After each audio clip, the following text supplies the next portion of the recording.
Hi నమస్తే welcome back to style mom YouTube channel. So ఈ రోజు అయితే మనకు ఎలిమినేషన్ అయిన వాళ్ళ గురించి మాట్లాడదాం. సృష్టి వర్మ ఎలిమినేషన్ అయింది. చాలా మంది మాట్లాడుకుంటున్నారు, పబ్లిక్ ఏమంటున్నారు అంటే సృష్టి వర్మకి అర్జెంట్ ఉంది, ఏదో కొరియోగ్రాఫ్ చేసేది ఉంది కాబట్టి ఎలిమినేట్ చేశారు. సృష్టి వర్మ మంచి కంటెంటే, ఒక ఉన్నదే మంచి డాన్సర్ ఒక్కటే, ఆమెను ఎలిమినేట్ చేయడం రాంగ్ అని చాలా మంది పబ్లిక్ అయితే కామెంట్స్ దాంట్లో దీంట్లో హాట్‌స్టార్ లో చూడడం జరుగుతుంది. సృష్టి వర్మకి వర్క్ ఉండడం వల్లనే బిగ్ బాస్ 9 లో ఫస్ట్ వీక్ ఎలిమినేషన్ అవ్వడం జరిగింది. బిగ్ బాస్ 9 పిలుచుకునింది అది ఇది అని ఎన్నెన్నో పుకార్లు అయితే కొత్త కొత్తవి వస్తున్నాయి కాబట్టి ఆ ఇట్లయితే అంటున్నారు. కానీ సృష్టి వర్మ గేమ్ అంతా నాకు అనిపించలేదు. ఓకే, కానీ ఒక్కటే డాన్సర్ ఉంది కాబట్టి ఆమెని ఉంచుంటే బాగుంటుండే అన్న ఇన్నర్ ఫీల్ అయితే కలిగింది. ఇంకా చెప్పాలంటే కొత్త సెలబ్రిటీ ఎవరు వస్తారని కొత్తగా ఆశపడుతుంటారు చాలా మంది. నెక్స్ట్ వీడియోలో మనం కొత్త సెలబ్రిటీ గురించి మాట్లాడదాం. సృష్టి వర్మ జడ్జెసి పోవాలి. ఎవరు జెన్యూన్ ఒక 4 పీపుల్స్ అంటే వాళ్ళని ఎంచుకోవడం జరిగింది. కొంతమంది భరణి కొన్ని కొన్ని మాటలు ఎంచుకోవడం, నలుగురు బ్యాడ్ పీపుల్స్ని కూడా ఎంచుకో అంటే అలా వాళ్ళని ఎంచుకోవడం ఎంతవరకు కరెక్ట్ అని మీకు అనిపిస్తుందో మీరు కూడా కామెంట్ చేయండి. మీకు తెలిసిన విషయాలని మీరు కూడా చెప్పండి. సృష్టి Varma is a good dancer. Pushpa 2 కూడా జరగడం జరిగింది. పుష్ప 2కి కొరియోగ్రాఫ్ చేయడం కూడా జరిగింది. సృష్టి వర్మ గురించి ఇంకా కంటెంట్ ఇచ్చింటే బాగుంటుండే. సృష్టి Varma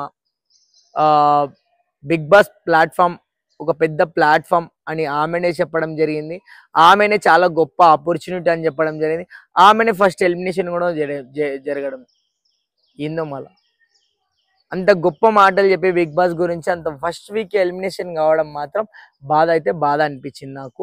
first week commoners elimination అవుతారు అనుకున్నాను. ఎగ్జాక్ట్లీ చెప్పాలంటే ఒక్కటే కామన్ మ్యాన్ ఉండే కాబట్టి సో ఆయన ఎలిమినేషన్ కాలేదు. ఇంకా చెప్పాలంటే బిగ్ బాస్ 9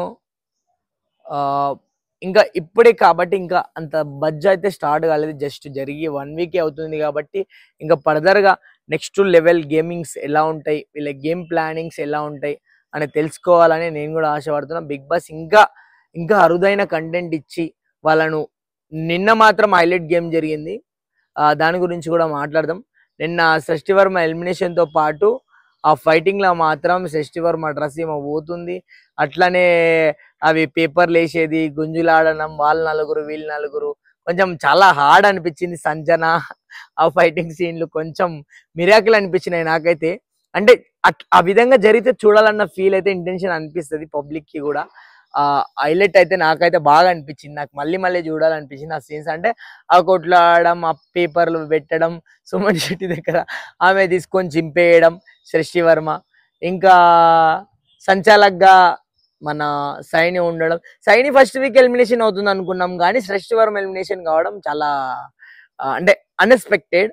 సో సైని అయి ఉంటే బాగుంటుంది అనుకున్న వాళ్ళు కామెంట్ చేయండి. ఇంకొకటి సృష్టి వర్మని ఎలిమినేట్ చేయడం రాంగ్ అనుకున్న వాళ్ళు కూడా కామెంట్ చేయండి. ఇలాగే పబ్లిక్ గురించి, బిగ్ బాస్ గురించి మన దగ్గర అప్డేట్స్ వస్తూనే ఉంటాయి కాబట్టి కొత్తగా మన ఛానల్ చూస్తుంటే ఖచ్చితంగా అందరూ సబ్స్క్రైబ్ చేసుకోండి. ఎందుకంటే మనం కూడా బిగ్ బాస్ గురించి మంచి మంచి మాటలు, మంచి మంచి విషయాలు నేను కూడా తెలియజేస్తాను కాబట్టి మనకు తెలిసిన విషయాలను మనం తెలియజేయడం మన ఉత్తమం. మీకు తెలిసిన విషయాలను మీరు కామెంట్ చేయడం మీరు ఉత్తమం. అదేవిధంగా Bigg Boss 9, Bigg Boss 7, Bigg Boss 8 ఈ మూడిట్లో పోలిస్తే ఒక కామన్ మ్యాన్ 7లో ఉండి అంత హైలైట్ చేస్తే ఇప్పుడు 9లో ఇంతమంది కామనర్స్ ఉన్నారు. బిగ్ బాస్కి ఎలాంటి హైప్ ఇస్తుంది, బిగ్ బాస్ని ఏ రేంజ్కి తీసుకెళ్తుంది. బిగ్ బాస్లో ఎంతమంది కామనర్స్ ఉన్నారు కదా, కామనర్స్లో ఒక శ్రీజ దమ్ము గేమ్ ఉన్నట్లే ఎవరిది లేదు అని చాలా మంది అంటున్నారు. గేమ్ కంటే ఆమె మాటలు ఎక్కువ ఉన్నాయి, ఆ మాటల ద్వారానే గేమ్ అన్నట్ల బిగ్ బాస్ 9 మాటలు ఎక్కువ ఉండాలి, మాటలు మాట్లాడే విధానం తెలియాలి. ఎట్లా అంటే కచ్చ కచ్చ కచ్చ కచ్చ కచ్చ పిచ్చి కూడా మాట్లాడుతూ క్వాలిటీగా, క్లారిటీగా ఒక సబ్జెక్ట్ మీద, ఒక సబ్జెక్ట్ గురించి ఒక అవగాహనతో ఒక నలుగురికి చెప్పే విధానంతో. సంజన ఈజ్ ఆర్టిస్ట్ కాబట్టి ఆమె ప్రతిదానికి ఏడవడం అది ఇది, ఆమెకు గేమింగ్ బాగానే ఉంటుంది. ఆమెకు ఒక ఎన్నో ఇయర్స్ నుంచి వాళ్ళకి యాక్టర్స్ కాబట్టి ఆమె యాక్టింగ్ బాగా చేస్తుంది నాకైతే అనిపించింది. అందరికంటే నాకు Tanuja is the best contestant అన్న ఫీల్ అనిపించింది. ఆమె ఏ మ్యాటర్లో వెళ్ళకుని తనదైన మ్యాటర్లోనే, కాకపోతే ఫస్ట్ ఓవర్ యాక్టింగ్ అన్న ఫీల్ అయితే అనిపించింది. ఈ రోజు అయితే భరణి తనకు పని మనిషిగా తనుజను పెట్టుకోవడం జరిగింది. మరి తనుజ ఇప్పటి నుంచి గేమ్ ఎలా ఉంటుందో, చూడాలని వెయిట్ చేస్తున్నా. సృష్టి వర్మ అయితే ఎలిమినేషన్ ఫైనల్లీ. కొత్తగా మన ఛానల్ చూస్తుంటే సబ్స్క్రైబ్ చేసుకొని ఇలాంటి అప్డేట్స్ మళ్ళీ తెస్తూనే ఉంటాను కాబట్టి ప్లీజ్ సబ్స్క్రైబ్ టు స్టైల్ మామ. బాయ్ బాయ్, లవ్ యూ అందరికీ.